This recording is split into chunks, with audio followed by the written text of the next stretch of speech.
Chapter 3 employ cost and direct expenses. तो सबसे पहले तो कॉस्टिंग के अंदर अपन ने एलिमेंट्स देखे थे, 3 एलिमेंट्स ऑफ कॉस्टिंग। कौन से एलिमेंट्स है कॉस्टिंग के? Material, labour, overhead. तो चैप्टर 2 के अंदर मटेरियल एलिमेंट को अपन ने ढंग से देखा, तो ये सेकंड एलिमेंट था एम्प्लॉय लेबर कॉस्ट। तो लेबर को अपन ने ढंग से देखा। तो यहाँ के अंदर सबसे स्टार्टिंग जिससे करे थे, स्टार्टिंग किसे करे थे? रिकॉर्ड के एम्प्लॉयज के रिकॉर्ड के अंदर आते time keeping and time booking. Time keeping records अलग अलग तरीके से, उसे मस्टर होता है, बायोमेट्रिक एक्सेस होता है, टोकन कार्ड्स होते हैं, पंच कार्ड्स होते हैं, अलग अलग तरीके से रखा जाता है। क्यों काम आता है? क्यों पेरोल प्रिपरेशंस में काम आता है, ओवर टाइम कैलकुलेशंस के काम आता है, डिसिप्लिनरी पर्पस के लिए काम आता है, बहुत सारी चीजों के लिए काम आता है। तो टाइम कीपिंग मतलब एम्प्लॉय कब आया और कब गया, और टाइम बुकिंग मतलब जितना टाइम आया उसके अंदर क्या किया, उसको टाइम बुकिंग ऐसे बोले जाता है। फिर time keeping and time booking होने के बाद अपने लेबर टर्नओवर के ऊपर आए थे। लेबर टर्नओवर मतलब कितने एम्प्लॉयज ऑर्गेनाइजेशन को ज्वाइन किए और कितने एम्प्लॉयज छोड़ के चले गए। ज्वाइन करने में भी 2 पार्ट है। कौन से? Replaced and fresh join. Replace मतलब जो छोड़ के चले गए, उनके जगह जो ज्वाइन होते हैं उनको रिप्लेस ऐसा बोला जाता है। से फॉर एग्जाम्पल, अगर मैं बीसी छोड़ के चला गया तो मेरे जगह ज्वाइन करने को कोई आया तो it will be a replaced. तो फिलहाल जैसा बीसी में चल रहा है वैसा ही चल रहा है, इसकी जगह कोई और आया सपोज एमबी के क्लासेस लेने के लिए, he will be a fresh join, क्योंकि यहाँ पे फिलहाल वो नहीं है तो उसके लिए कोई हुआ तो वो फ्रेश ज्वाइन में आएगा। सेपरेटेड में 2 पार्ट आते हैं। सेपरेटेड में 2 पार्ट की जगह मतलब 2, एक तो खुद से एम्प्लॉय चला गया या फिर ऑर्गेनाइजेशन ने निकाल दिया, लेफ्ट एंड डिस्चार्ज, तो दोनों उसके अंदर आएंगे। तो उसके डिवाइडेड बाय, अभी सबसे पहले उसके 3 मेथड्स है लेबर टर्नओवर निकालने के। कौन से 3 मेथड्स है? तो सबसे पहला मेथड आता है replacement method. Replacement method, number of employees replace during the year divided by average number of employees. Second आता है सेपरेशन। सेपरेशन में number of employees separated divide by average number of employees. Third आता है flux method. Flux method, number of employees separated plus join divide by average number of employees. Safer side मैंने बोला था कि exam में 2 तरीके से निकालो, number of employees separated plus replaced divided by average number of employees. बहुत बार साल का डेटा नहीं दिया रहता है, एक पर्टिकुलर मंथ्स का डेटा होता है, फिर उसको साल में कन्वर्ट करना पड़ता है। तो साल में कैसे कन्वर्ट करते हैं?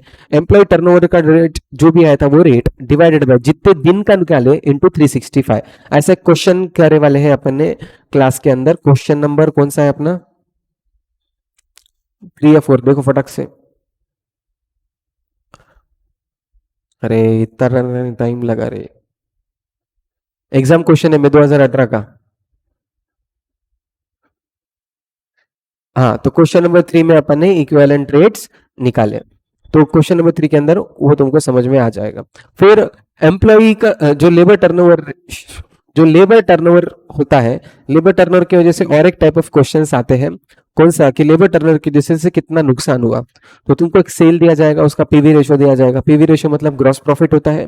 तो इतने पर्टिकुलर लेबर आवर्स ने इतना ग्रॉस प्रॉफिट दिया है, तो लेबर टर्नओवर की वजह से जो पोटेंशियल आवर्स लॉस्ट है, पोटेंशियल आवर्स जो लॉस्ट है, तो उसकी वजह से क्या हो जाएगा? लॉस हो जाएगा। तो वो अपन लॉस कैलकुलेशंस के क्वेश्चंस करें तो लेबर टर्नओवर के रिलेटेड इतना आता है। इसमें स्पेसिफिकली एक पॉइंट बोलना था।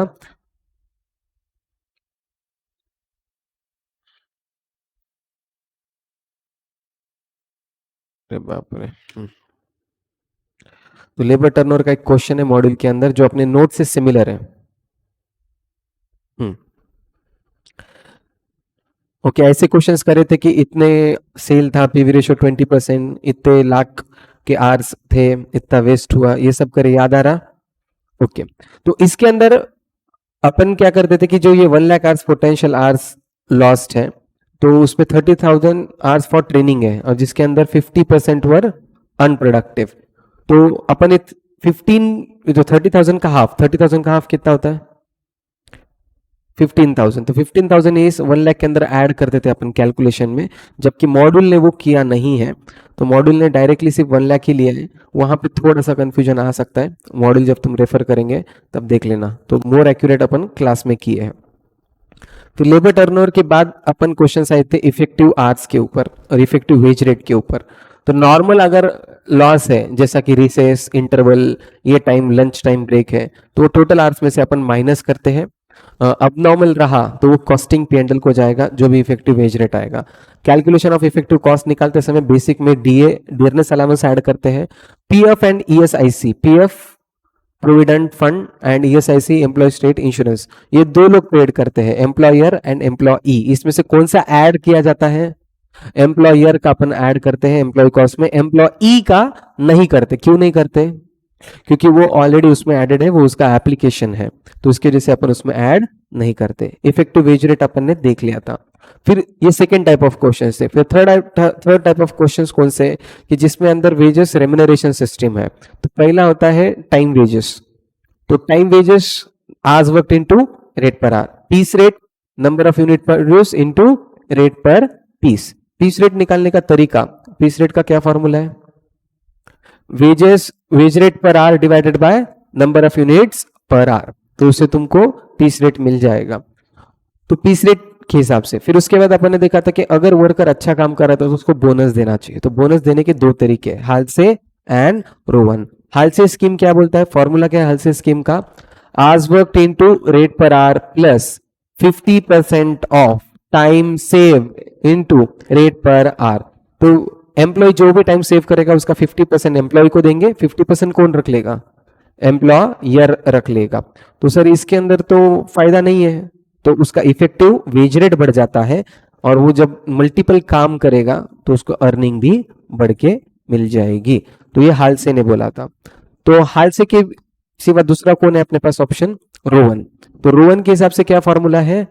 आज work into rate per hour plus time saved by time allowed into आज work into rate per our.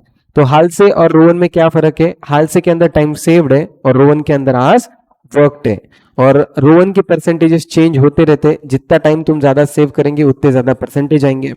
पर हालसे के इसमें रेट फिक्स है, कितना? 50%। तो दोनों का कंपैरिजन वाला एक क्वेश्चन किया था जिसमें तुमको टाइम अलाउड दिया रहता है, टाइम टेकन अजम्पशन करना है।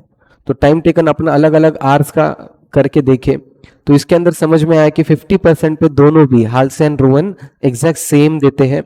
50% से कम रहा तो रोवन स्कीम एम्प्लॉयज के लिए अच्छी है, और 50% के ऊपर हालसे स्कीम एम्प्लॉयज के लिए अच्छी है। पर 50% के ऊपर टाइम सेव जनरली होता नहीं, इसके जैसे एम्प्लॉय के एंगल से रोवन स्कीम बेटर ऐसी मानी जाती है। फिर उसके रिलेटेड एक दो क्वेश्चंस देखे जहां पे तुमको फैक्ट्री कॉस्ट दिया था, सब कुछ दिया था, और वेज रेट निकालना है, मटेरियल की कॉस्ट निकालनी है, ऐसे एक दो क्वेश्चंस आएंगे। अदरवाइज इफेक्टिव कॉस्ट जैसे आपने लास्ट क्वेश्चन अभी किया था, या फिर बोनस कितना मिलेगा, ऐसे क्वेश्चंस आएंगे।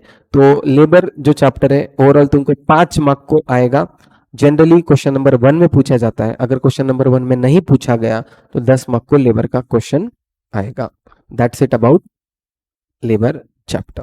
और कुछ है? नहीं है।